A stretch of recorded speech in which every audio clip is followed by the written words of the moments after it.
Morrison has to go. That's what millions around the country are hoping for come the 21st of May. The reasons are too many to list here, but let's just mention the coalition's inaction on climate, the inaction on fighting sexism, the inaction on ending poverty or racism or homelessness or low pay. There's a lot of inaction to share around. So kicking out the coalition is the easy answer. What's more challenging is how we do it and what we expect and demand from an Albanese Labor government. And to discuss the issues, I'm joined by three people who have been guests on this series before. Kosmos Samaras is a former Victorian ALP campaign director who is now a director at Redbridge Group, a research and consulting organisation.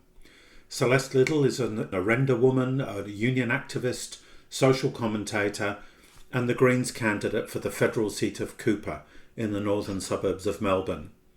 And James Supple is the editor of Solidarity magazine and an activist with the Refugee Action Coalition in Sydney. You're listening to The Sound of Solidarity, brought to you by Solidarity. We're a revolutionary socialist group in Australia, and if you'd like to find out more about us, our website is solidarity.net.au. I'm David Glanz, and I'm recording this episode on unceded Wurundjeri land in Naarm or Melbourne. So welcome, comrades. Good afternoon, comrades. Thank you for having us. Thanks, David. Thanks for your time. All right, well, let's kick off with something that has been something of a characteristic of the first three and a half weeks of the campaign, and that's what's been referred to as Labor's small target politics. Some have gone further and actually said it's no target politics. Now, is that fair? Is it smart politics? Is it actually going to get us a Labor government? Cos, what do you think? I think it is a product of what Labor has experienced in the last several elections, where they have been picked apart by their opponents, their traditional opponents, on a range of policy positions they have taken, and the powers to be within their organisation have decided to embark on an approach which is defined as a small target strategy.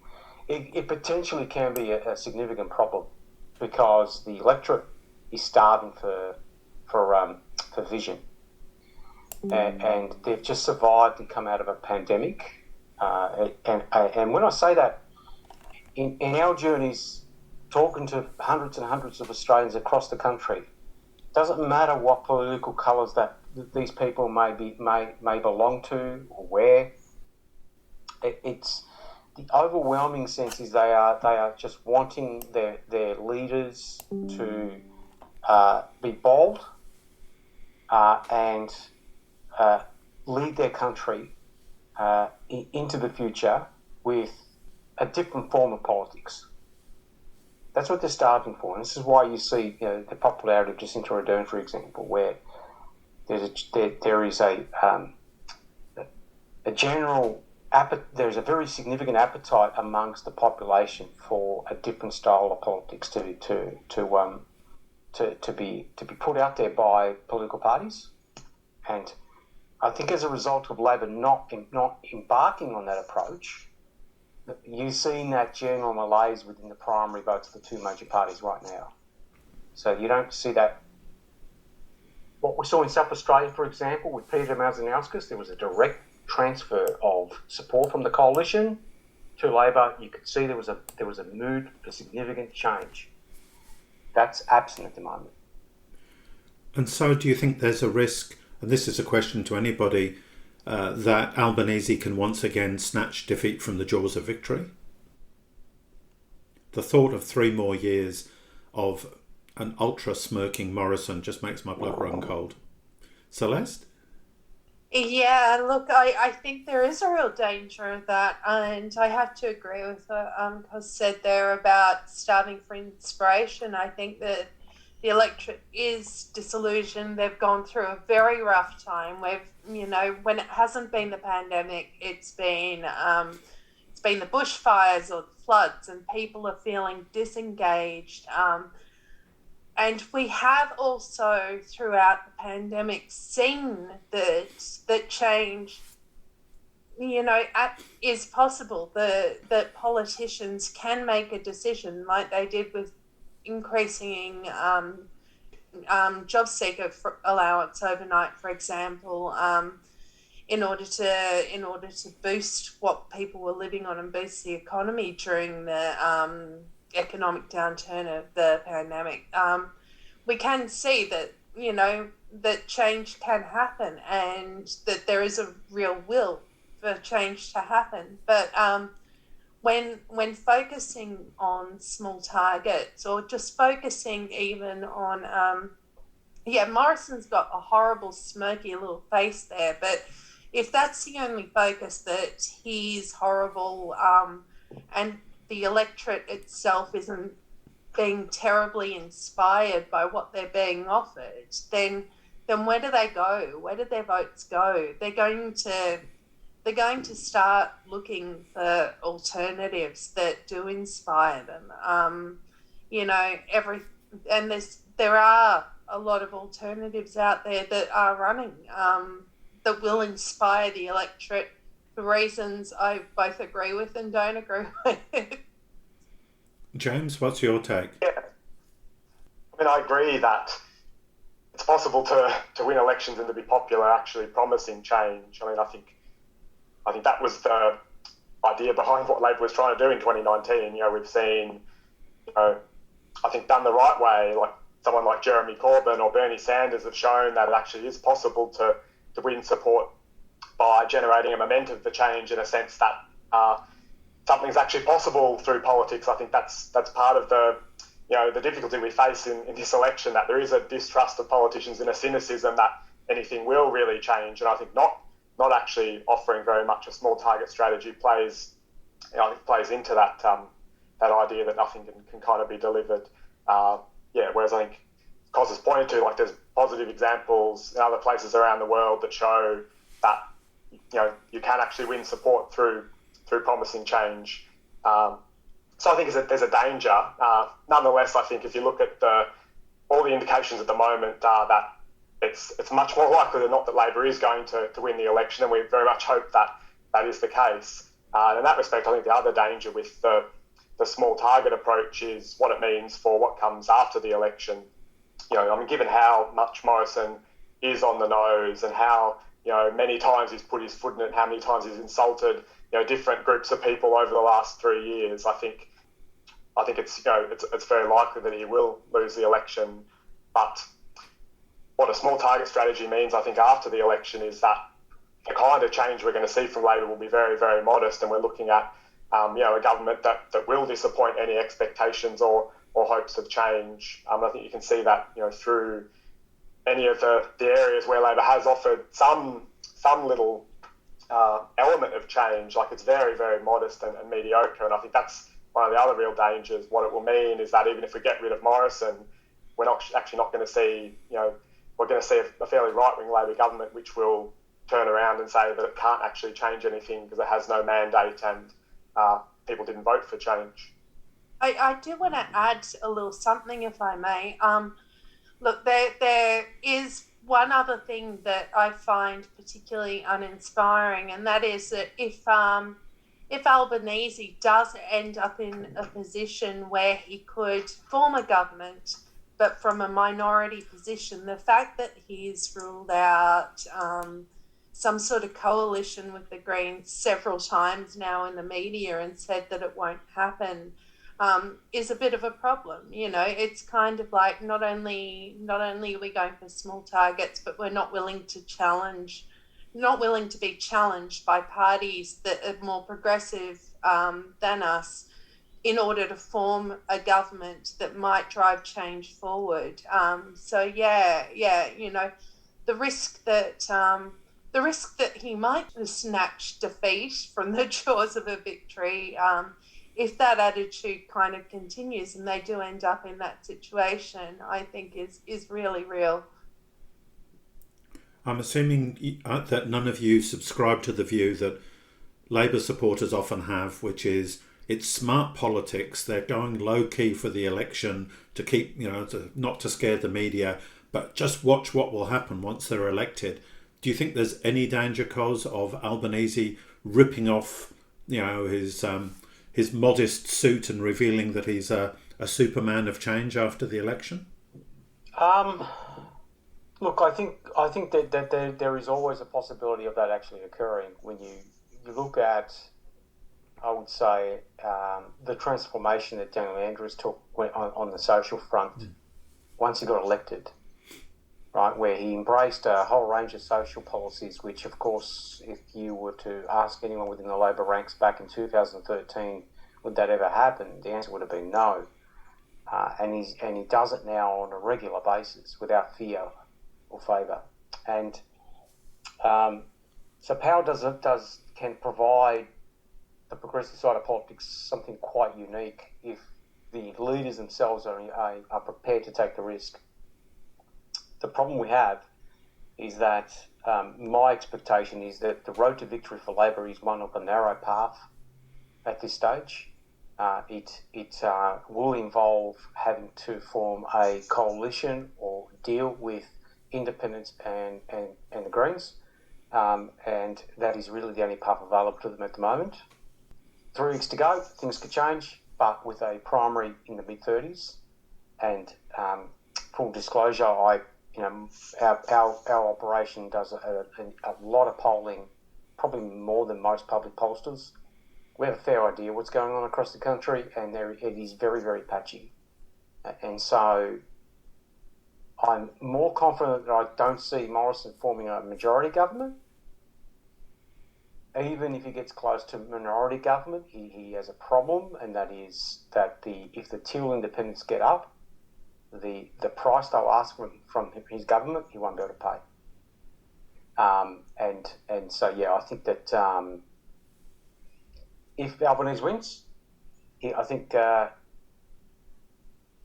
it will be a minority government, and I think that in turn will probably force him to be a bit more bold, because I think that some of the requests from other parties will be pretty significant. Now, one or two of you mentioned the sort of the malaise, the uninspiring nature of the election campaign. Seems to me one reason for that is that the unions have taken a lower and lower profile than they've done in previous elections, even though we have so much to gain from a Labor government potentially rolling back at least elements of the anti-union laws, although, of course, that wouldn't happen automatically.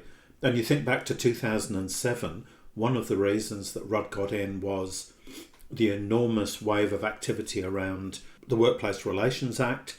There were political strikes. 3 of us live in Melbourne. We know that there were 120,000 striking workers on the streets against the Workplace Relations Act. It really lifted and gave momentum to the Kevin Rudd campaign. Even 3 years ago, we had the Change the Rules campaign, which at least had a focus on the needs of workers. I have to say this time around, the union campaign has been negligible. It's added nothing to the momentum. What's going on here? I can probably just quickly... I've got a bit of insight that might help here. So I think, look, I've done some work with the union movement in this space about how political they should be and whose side they should take. There is a level of criticism within the broader Australian community that they are seen as a Labor outfit, and they need to be a bit more removed from that. So I think that what you're seeing is a product of a bit of that as well. James? Yeah, I mean, I think the union movement's been careful. You go right back to the Your Rights at Work campaign to run an independent campaign, which was not, simply sending people out to campaign for Labor, but actually running a union, specific effort to door knock and to staff polling booths and run election forums and so on. And I think that's kind of continued. But I think it is striking what David says, even if you compare to 2019. One obvious reason, I think, is the demobilisation that we saw as a result of the pandemic, which still lingers, I think. So, like last time at least around in Melbourne, there were, at least a big union delegates meeting and a major demonstration kind of before the election. That sort of hasn't happened this time. And I think some of the kind of politics that people talked themselves into during the pandemic, that it wasn't possible really to mobilise, I think fed into that general demobilisation, which has affected all social movements. But I also think, the lesson that, the mistaken lesson I think that unions drew, go right back to rights at work, was that they saw the effective side of campaigning as simply the electoral operation, so actually going out into marginal seats, and I think downplayed the importance of the mobilisations in terms of the delegates' meetings and the demonstrations in generating a sense that there could be change and that there was a movement that was actually going to go out there and help make it possible. And I think that sort of effort to actually generate enthusiasm for change and a sense that it's possible, I think, that's one of the reasons it's, I think, lacking at this election. And I think the unions could play a much bigger role in terms of, that importance in terms of mobilisation of protests and so on. Having said that, it's true the ACTU is not at a national level running a campaign, but there are some positive examples, at least in New South Wales at the moment, in terms of there's been a succession of nurses' strikes. The teachers are out here on strike again this week. There's a strike at Sydney University happening for 48 hours next week, and there's the United Workers Union cleaners have also voted to take industrial action in 3 states just a few weeks out from the election. So I think there's, it'd be better if there was a kind of nationwide effort to mobilise, but there are still some, positive elements in terms of a number of unions that are taking strike action. And I think it's importantly in some of the areas too where workers have really been savaged during the pandemic, in terms of some of the essential workers in nurses and teachers who went above and beyond during COVID, and some of them were at the, particularly in terms of nurses, like in some of the most dangerous roles during the pandemic, who are now trying to get out and mobilise. And I think that does have a positive effect in terms of generating some enthusiasm and hope for change. Yeah, look, I'm probably going to go a little off the rails here. I'm speaking both as a union organiser, as a former rank and file activist, as a current rank and file activist, and as somebody who's been in the belly of the union beast now for a very long time. I've been a union organiser for 11 years. And the Your Rights at Work campaign, I think that was successful because it built off momentum. There'd been so many attacks on workers' rights, from the Wolfies dispute to the higher education workplace relations reforms, which was kind of a proto work choices, if you like, trying to force people in higher education onto individual workplace agreement contracts, and then work choices, which was that idea spread out more broadly across more industries. And there was an ability for unions to get out there and talk to workers about how their rights are under attack. I was critical as an organiser back when Change the Rules was going on at the last election, because it's, for me, as somebody trying to mobilise people as an activist and all that, there's a big difference between talking about fighting for your rights versus fighting for rules. And I'm not necessarily sure that the message got it completely right for the last election.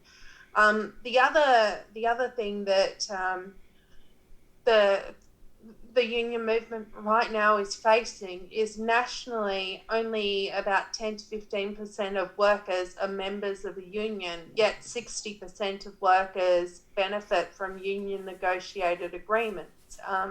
So union membership is at an all-time low. But when it comes to this election, and again, I'm going to be critical here. If the campaign's just going to focus on Morrison and where Morrison has failed, and tell voters that, tell voters in marginal seats that their vote for the United Australia Party or for the One Nation Party, if they're disillusioned with the Labor Party, for example, is really just a vote for the Liberal Party, then it's not necessarily educating people on how preferential voting works, for starters, and it's also not activating people against one bloke, when there's been so many attacks, and when we have such a social malaise that we could actually be drawing upon, mobilising on and activating on, to me doesn't make an awful lot of sense. So we've really got to go out there and talk about social policies and how people's lives have been impacted, how casualisation is impacting the income and the security of so many people, how people like, the billionaires and Harvey Norman and all of that increase their profit margins during COVID whilst people were losing their jobs all over the country. We've got to be talking about that sort of stuff, and what might happen if workers mobilise, and how we can get together and push to change that. And I don't necessarily think that that just focusing on when Morrison wasn't there is the right way to go about that. Okay, well, about an hour before we started recording this podcast, interest rates went up for the first time in 12 years.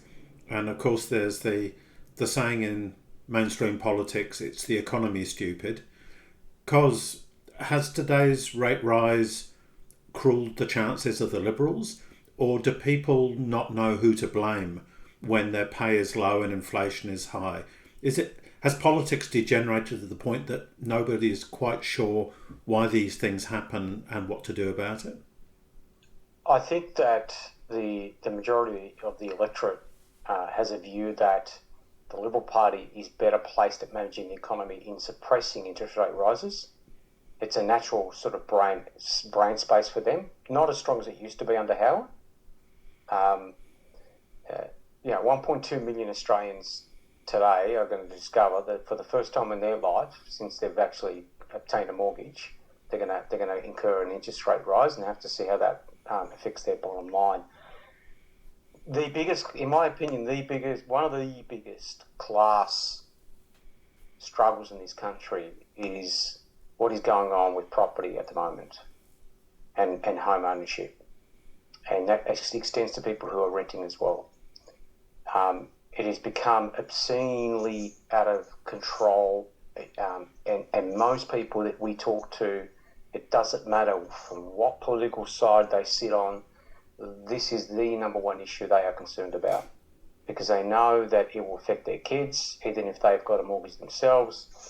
I have lost count how many people in the outer suburbs have told me, and in regions, that I now have come to the reality that I will die with the debt. My children will not inherit anything but my debt. So a lot of media focus on the family bank. That's for the wealthy, right? Parents who've got money who can then assist their kids. The vast majority, 65% to 70% of Australians, are going to potentially go to their graves with that debt. We've done some analysis on how long it takes for someone to pay off the average mortgage in Sydney, for example, where it sits on about 600,000 with a low income. It's 35 years. On the condition you don't get sick, you don't fall ill, you don't lose your job, right? Anything happens in your life that stalls your repayments, that blows out. So it's not 35 years is best case scenario. And so I think today's interest rate rise is just going to compound people's stress. they're going to be angry at the coalition. They're going to be angry at all political parties. And I think the point, Celeste was talking about how people are jumping onto these minor parties, as in minor right-wing parties. It's actually not because they believe what those idiots are talking about. It's just that they are incredibly frustrated because they see that the established party politics in this country is not addressing these massive issues that they are confronting in their own homes. Perhaps we can look at the issue from the angle of low pay, because obviously one of the difficulties in paying a mortgage or even getting a mortgage is low pay and insecurity. Inflation has just hit 5.1%. Most workers who are going into battle are still fighting on the wrong terrain. Even where they're fighting, it's often around pay rises which are pitched at the 2.5%. James, what do we need to do now? What do workers need to do now to begin to shift this situation? Well, I think we need obviously a much higher level of union industrial campaigning and use of the most important weapon that workers have in terms of strikes. And that has to be obviously coupled with a significant effort to fight for higher pay rises. And when inflation's at 5%, like unions should be demanding well north of that, 7 and 8% pay rises. I mean, we've got to remember this comes off the back of 10 years of wage stagnation, where wages have gone backwards slightly for most people. And I think the kind of action that nurses have started to take in New South Wales, or teachers have taken in New South Wales to fight some of those state government pay caps, which still here cap pay rises at 2.5%, despite inflation being double that. And there are some good examples of campaigns that have actually won things. Like transport workers won a higher pay rise last year after a series of stop works across the industry there.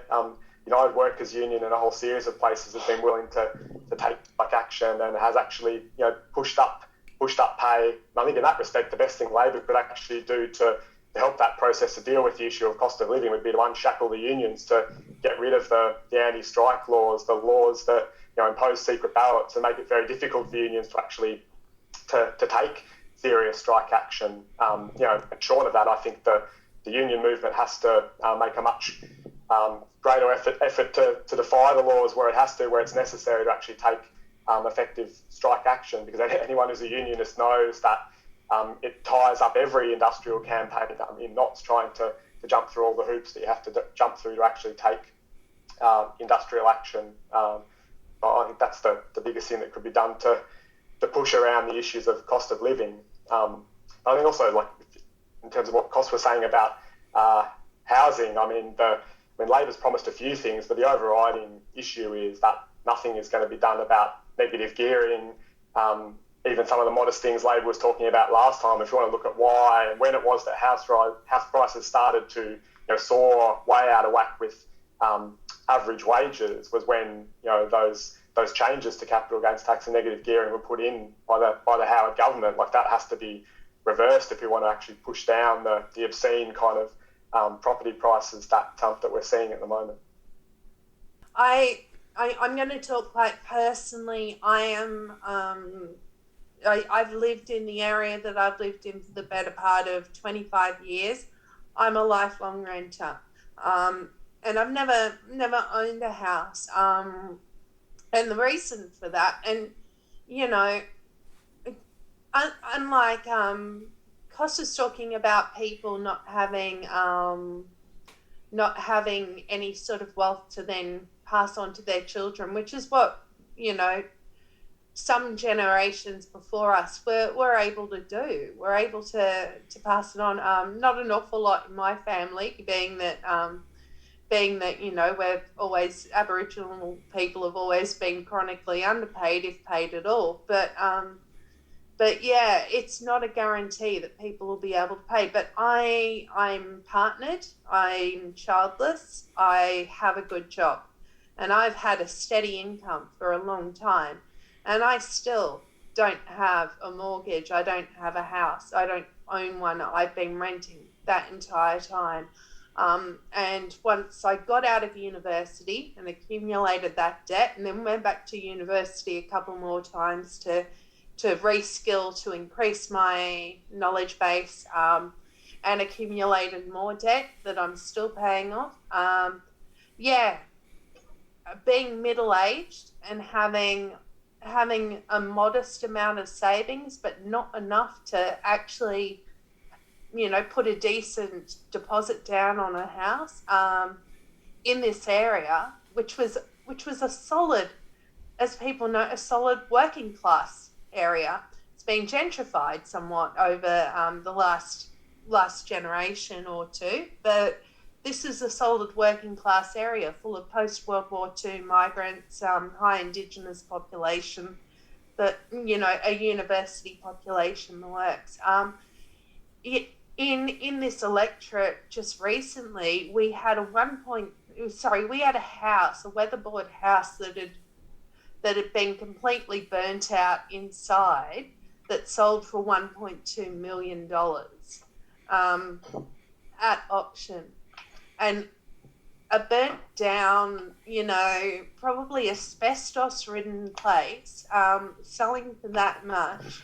What chance has the average sort of working person got to put a roof over their heads? We are so far removed from the harvester decision. We're so far removed from these things, the ability to put a roof over your head, to feed and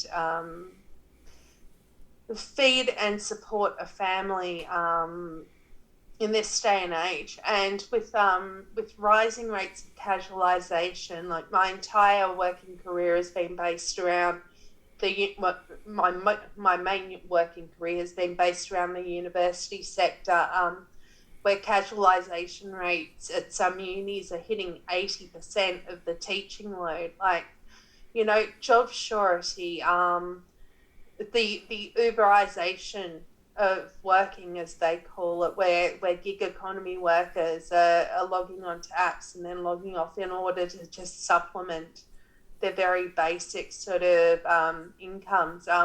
We saw COVID go ripping through the aged care sector because people, during wave 2 in Victoria, because people were working multiple jobs in nursing homes that were low paid jobs in order to just survive, and so transferring it between workplaces, there's just so many issues. I feel like we need to fight back against the casualisation of work. We need to fight back against the gig economy and the lack of protections for workers. For that, we need to do a lot more about organising gig economy workers, because the spread of hours for work has grown substantially also since the harvester decision. And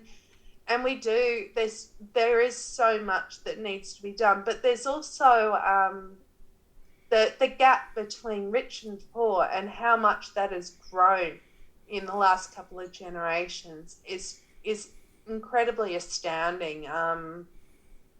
There's just so much that jumps out at me. But billionaires increasing their wealth in the pandemic, when people were losing their jobs, is always something that I'm going to come back to. That's a big failing in policy. We're all nodding away, but I think I'd like to move us on to another topic because time's ticking on. Cos, you mentioned that one of the big brand items for the Liberals is supposedly their ability to manage the economy. The other thing they're meant to be strong on, it's meant to be part of their brand, is national security. And yet we've seen some really weird stuff happening around the question of China. So first up, I should say, it's very scary, the extent to which there's fear-mongering and warmongering going on. Peter Dutton leading the charge, in particular, the AUKUS treaty, meaning that Australia's on track to spend $170 billion on nuclear-powered submarines. But in the context of the election, the China stuff has taken on some unexpected shape.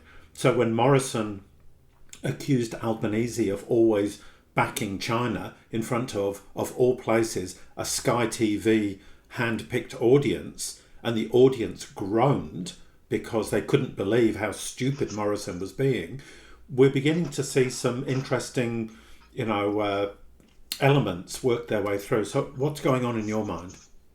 I can tell you, again, going back to the countless conversations we have with punters around the country, that groan, 100%. Most of the public in this country has a very sophisticated view about the world around them. The media seem to think that they don't, right? Parts of the media that feed this mindset that, no, we've got to have a bad and good cop and we've got to have someone to fight all the time. No. Most people are concerned, first of all, that China is one of our he's our major trading partner, and we're trading an environment where this is going to jeopardise employment and people's opportunities to run their businesses and so on. That's the first layer. Second layer, people know what war means. They know that it equates to basically the small person dying on the battlefield, and they know it. And there's no romanticism that exists in most Australians' minds about what this actually means. So the groan is all wrapped up into that. We know what you're up to. We know you're playing this to get political points, and we're sick of it. And I think that them trying to play that national security card in the middle of an election is just not going to wash with the Australian public anymore.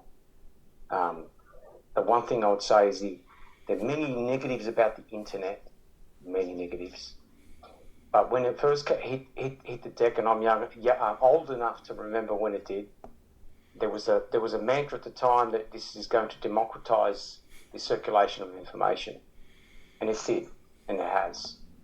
And you could see it in 1,000 different ways across the country and across the Western world in particular, and across the world, where people are a lot more savvy and switched on and understand the world around them, and they don't like getting treated as fools. Yeah, I was going to say, I think it's encouraging that national security isn't working in the way for the Liberals that they might hope. But on the other side, I think there's a problem that has been accepted across the media and most of the mainstream debate that there is a problem with China and China is a threat, and that Labor has accepted all of the Liberals military spending, obscene amounts of money, the $170 billion for the nuclear subs, another $10 billion for a base for them on the East Coast, another couple of billion for for guided missiles and missile production and a whole bunch of other things too. Setting military spending at a minimum of 2% of GDP, which is $45 billion every year, and going north of that. But I think this idea that there is a threat from China, I think still is accepted, even if people, I think, are worried about the implications in terms of trade with China. And I think that's quite a dangerous development that this military escalation in terms of Australia's military build-up has become a bipartisan policy. If Albanese is elected, he will simply continue that. And I think that does create a more dangerous world and a more dangerous situation. It actually fans the flames of conflict in the region and, is really about egging on the US to step up its confrontation with China. So we've got two nuclear-armed states that are squaring off against each other, and we know already that the US sees that as the conflict that's going to define this century. So I think it's encouraging that that I don't think the khaki election stuff is really working for the Liberals. But on the other hand, out of this, we've had a bipartisan consensus develop about the need to confront China and about a massive military escalation to do so. Celeste? Coles, go for it. Yeah, just quickly on the Labor side, I think what you'll find if they are elected, they'll be a lot more discreet and mature in their approach with China. I think that there is a lot of value in diplomacy and an effort made by our political, our elected leaders to at least attempt to cool things down a bit. I just don't. I think what is going on the coalition side right now is that they are amping this up because they think it wins them votes, and it's not. But Cos, can I just put to you that a little bit more discretion, a bit more diplomacy, bringing down the temperature, that's great, but doesn't actually commissioning 8 nuclear-powered submarines, whose role is basically to sit just off the Chinese coast in the South China Sea. That's not very diplomatic to me. No, it's not. No, absolutely not. Celeste, any views on this? Look, I don't have an awful lot to add, and I think that the conversation with the other two has been pretty robust. But I will say, that that as somebody who has spent a lot of time marching in anti-war protests, fighting for peace, for want of a better term. And is also a traditional owner of Mbantua and surrounds, or Alice Springs and surrounds, where Pine Gap has lived for such an incredible long time. Buying that this is a huge threat when the military-industrial complex exists, when there's a lot of money that gets funneled into America increasing its power, Australia being an ally with America increasing its power, and then devoting a bunch of working class bodies to those sorts of fights. On that side, that's where I find the biggest threat. I don't necessarily. I do question why it is that they are talking about this threat, and I can't help but think that that Australia's deep-seated xenophobia and fear of the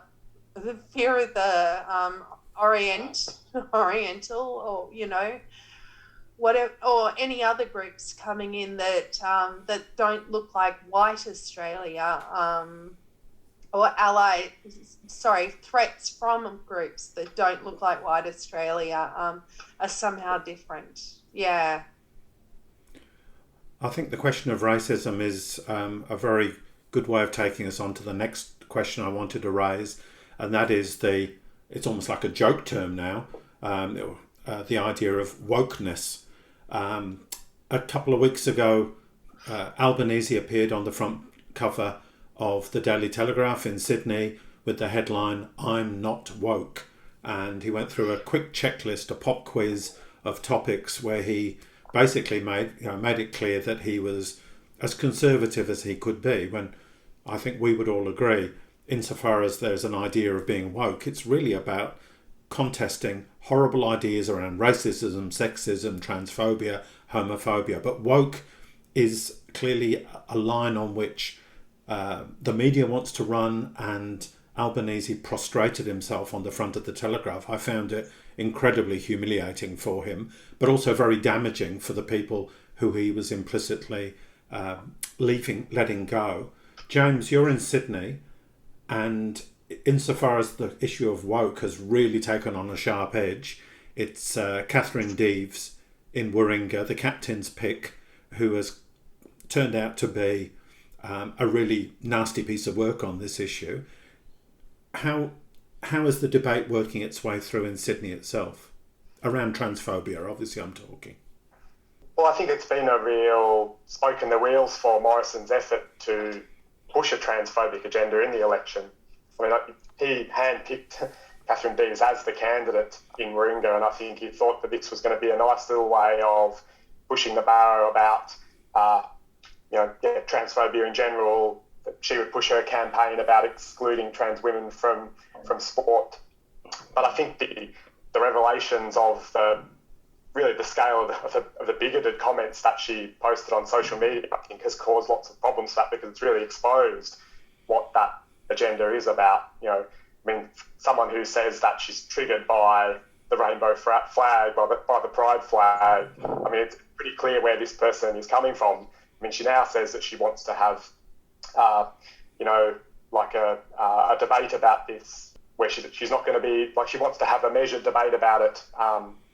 But I think she's already shown her hand, and I think it's meant that Morrison actually has had to back off. He's backed off from his, support for the private members bill about this, and it's meant he hasn't been able to use the issue in the same way that perhaps he hoped he'd be able to during the election. I think Catherine Dees is just an embarrassment. Like, she's running from the cameras whenever they appear. I mean, I think it's made it more difficult to actually push that transphobic agenda. But I think it has been positive in that it's actually exposed that, this is not a reasonable debate, that actually it does come from a position of bigotry, and that is the agenda underlying this. Celeste, Cos, not just on trans but generally, I mean, yeah. Why aren't some of the issues, sexism is obviously incredibly important, why aren't these more front and centre? Why is it only the teal independents who seem to be talking about, for instance, the situation for women? It's been going on for such a long time. Like, woke is just the latest term, I think, to describe what has been a long growing tension in Australia.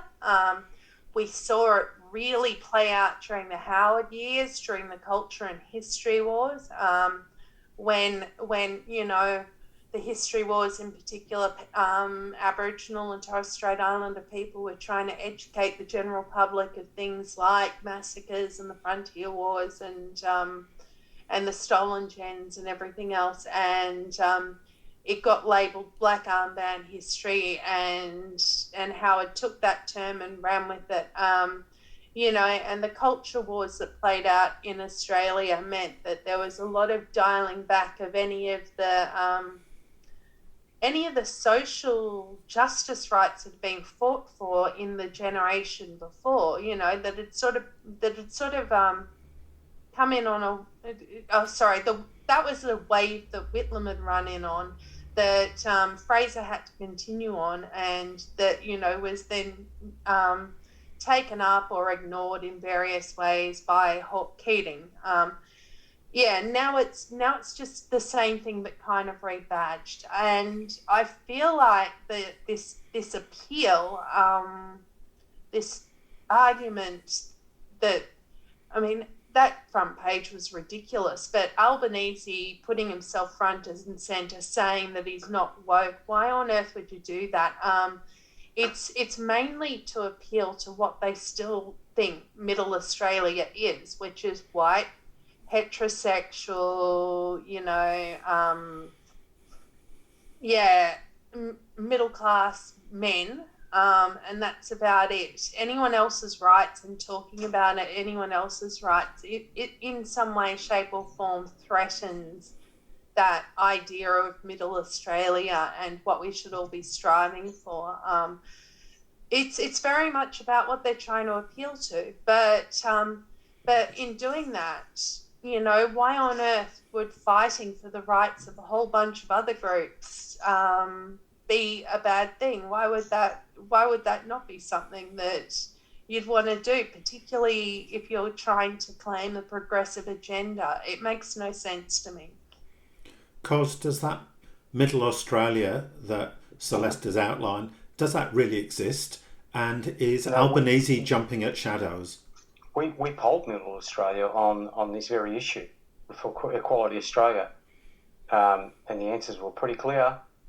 Doesn't exist at all. In fact, I think there was 75% of those that we surveyed were really, really anti anyone that was attempting to pick on trans people, trans kids, anything in this space. The Middle Australia does not like. I think there's this culture war that the political class like playing in Canberra that I think the rest of the country has just moved on. And we were very, very happy to actually work on that project with Equality Australia, because when they approached us, I did say to them, look, have confidence. We we've done enough research out there in the community. Most Australians, they just think this stuff is stuff of the last century, right? Most Australians are tolerant in this space and sick and tired of it being used as a political football. So who's advising Albanese to take such a publicly conservative position? Obviously not you, but where? No. So they're just operating on old ideas and not on the reality. That's what you're arguing. How many votes did it cost Daniel Andrews to be so progressive on these issues? And I'm not sure if any of you saw his statements during that couple of days after that debate, where he just said, "Why are adults, having this debate about how nasty we're all going to be on certain kids in schools? Like, no one's ever raised this with me." His statement was spot on. He's lost no votes out of that. That's because he knows that Middle Australia are modern. They have a view that everyone should be left alone and not persecuted or targeted because of who they are. I just don't understand why in federal politics there's this fixation on this 1956 version of Australia that no one actually else shares. James, you got any insights on that? I think the coalition seems to think that they're chasing a religious vote in the suburbs, and I think it's also a shadow that the Labor Party has jumped at, unfortunately. If you look at the way they position themselves around the debates in Parliament around the religious discrimination bill, that they were very concerned that they weren't prepared to take the strident position that I think they could have around the issue, to reject the idea of not just the idea of expelling trans or gay kids from school, but also the idea that there should be discrimination against teachers or people in other areas of work or professions, which is still in the law at the moment, even though that bill hasn't passed. So I think it certainly doesn't seem to have worked to Morrison's advantage during this election campaign. I mentioned before the Teal independents. Is anybody excited about them, other than the possibility that on the night of the 21st we might see Josh Frydenberg lose his seat, and which will obviously give us all a real upper? Full disclosure on their pollster. The Teal Independence pollster? Yeah. All right. What are you allowed to tell us? That the team that what am I allowed to tell you? We're dealing with another version of a progressive movement that is slicing through what was once conservative territory. I think it should be viewed as a positive movement. I think the Greens' response to it's been very good. Adam Band's comments in relation to working with them has been very good. I think Labor's been pretty quiet, doesn't have to be vocal in that space. But look, I think it's another sign of Australians getting pretty tired with what is going on in this country. And when we talk to the types of people that are considering voting for these independents, they are tired of seeing women being victimised, minorities being victimised, no one doing anything on climate change. And most of these voters have got a history of voting Liberal. So there's a cleavage occurring within that sort of conservative base that's I think irreversible for the coalition. And the other positive side of things, that most of the activists that are working on this campaign are wonderful human beings, young, progressive, passionate about the world around them, want to make a difference, and very smart, switched on, and I think they will succeed sooner or later in removing these Conservative MPs from their seats. I publicly made comments that these seats will fall. It's a matter of not if, but when. Could happen this round, might happen the next round. And the Liberal Party's response to them has been the same as Labor's response to the Greens. For 15 odd years, we thought our solution to combating the Greens was to use process and mechanics and party politics as a way of trying to convince a group of voters who've lost heart in what we stood for. And I think the coalition is about to discover that there's going to be a very long journey of this. James, what's your take? Do you see the Teals as being, from a point of view of people on the left, do you see them as being anything more than a convenient distraction for the Liberals? I mean, I think we all celebrated when Tony Abbott, lost his seat at the last election, and I think we'll be celebrating if Josh Frydenberg or one of the other Liberal front benches loses their seats as well. But I think the note of caution I think we should have is that these independents are running in very, very wealthy seats. They're Liberal blue ribbon seats. I think that colours the kind of things that these candidates will stand for when they get to Canberra. I think we've seen that with Zali Steggall, that she wasn't prepared to support the Labor Party's efforts to increase taxes on property investors at the last election. I think the same is true in terms of her attitude to the CFMEU and unions. Like, she's not pro-union and was prepared to support some pretty dodgy Liberal legislation over that. So I think it'll be good if it causes problems for the Liberals, but I don't think we should have a whole lot of hope that the Teal independents are really going to deliver the kind of change that we want if they get elected, and even if they're in a situation of the balance of power. And over to you, Celeste. What's your view? Yeah, my view's really mixed. On one hand, I find it incredibly positive, and we've covered it but haven't directly stated it. Look, they're the Teal independents because they're wealthy or blue ribbon seat people who care about the environment. They've got environmental policies and as well as other policies, obviously, but after 30 years of neglect when it comes to environmental policy, and indeed active campaigns against any sort of forward momentum on protecting the environment and slowing climate change, it's left people, I guess they're appealing to the Liberal voters who have been left disillusioned by 30 years of misinformation and inaction. So I find it exciting on that front. I find it exciting because the big two have both failed when it comes to slowing climate change and educating the broader public and all of that. And I'm honestly at the point where I think that a much stronger crossbench and more robust debate within the House of Representatives, not just the Senate, is sorely needed for there to be more democracy in this country. I don't think that the two-party system is democratic, so it might help that the Teal independents getting into Parliament, just like Greens getting into Parliament, might actually increase democracy in that House. And for me, that's a really good thing.